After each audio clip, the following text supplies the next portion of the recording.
ముందే పండగ అంటూ 22వ తేదీ నుంచి తగ్గనున్న నిత్యావసరాల ధరలు పేదలు మధ్యతరగతి గణనీయంగా ఊరట జీఎస్టీ సంస్కరణ కౌన్సిల్ పచ్చజెండా ఇప్పుడున్న 4 స్లాబులు 2 స్లాబుల కుదింపు జీవిత ఆరోగ్య బీమా జీఎస్టీ పూర్తి ఎత్తివేత 33 రకాల అత్యవసర ఔషధాలపైన పన్ను 0 ఇతర అన్ని మందులపై పన్ను 5% తగ్గింపు సిమెంట్ పన్ను 10% తగ్గింపు యథాతథంగా ఫోన్ల ధరలు టీవీలు ఫ్రిడ్జ్లు వాషింగ్ మిషన్లు 28 నుంచి 18% కార్లపై 75,000 నుంచి 1,50,000 దాకా ఊరట స్కూటర్లపై 10,000 దాకా బైకులపై 13,000 దాకా 2,500 దాటిన వస్త్రాలు పాదరక్షల ధరలు పెరిగే ఛాన్స్ వినియోగం పెరిగి ఆర్థికానికి ఊపు అంటూ నిర్మలా సీతారామన్ స్టేట్మెంట్ ఇక్కడ హైలైట్ చేశారు. లేకపోతే లిక్కర్ కిక్లో హల్ షెల్ అంటూ బయటపడుతున్న డొల్ల కంపెనీల గుట్టు లిక్కర్ స్కామ్లో కొత్త బంధాలు వెలుగులోకి తిరుపతి హైదరాబాద్ చిత్తూరులో సోదాలు సజ్జల భార్గవ్ మోహిత్ రెడ్డి ప్రద్యుమ్న భాగస్వాములు హైదరాబాద్లో ఇషా ఇన్ఫ్రా కంపెనీ ఏర్పాటు ఎన్నికల సమయంలో దొరికిన 8 కోట్లు తనవే అన్న ప్రద్యుమ్న తిరుపతిలో పలు కంపెనీల పేర్లతో చెవిరెడ్డి లావాదేవీలు 600 కోట్ల రియల్ ఎస్టేట్ వ్యాపారం చేసిన Mohit Reddy ED income tax సమాచారం ఇవ్వాలని సిట్ నిర్ణయం చిత్తూరులో విజయానందరెడ్డి కార్యాలయాల్లో సోదాలు మోహిత్ రెడ్డితో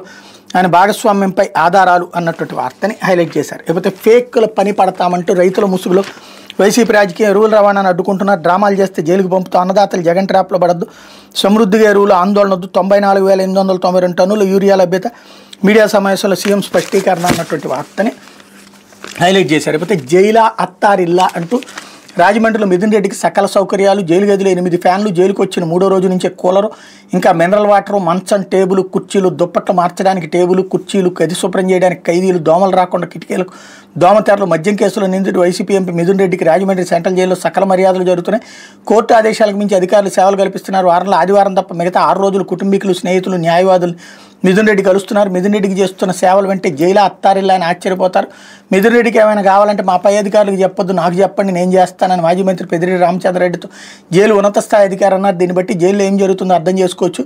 డ్రైవర్ని చంపి ఇంటికి శవాన్ని డెలివరీ చేసిన కేసులో వైసీపీ నేత అనంతబాబు రిమాండ్లో ఉన్నప్పుడు ఇలాగ సకల మర్యాదలు జరిగినాయి అన్నటువంటి వార్తని హైలైట్ చేశారు. ఇకపోతే 2 వారాల్లో 18 కోట్లు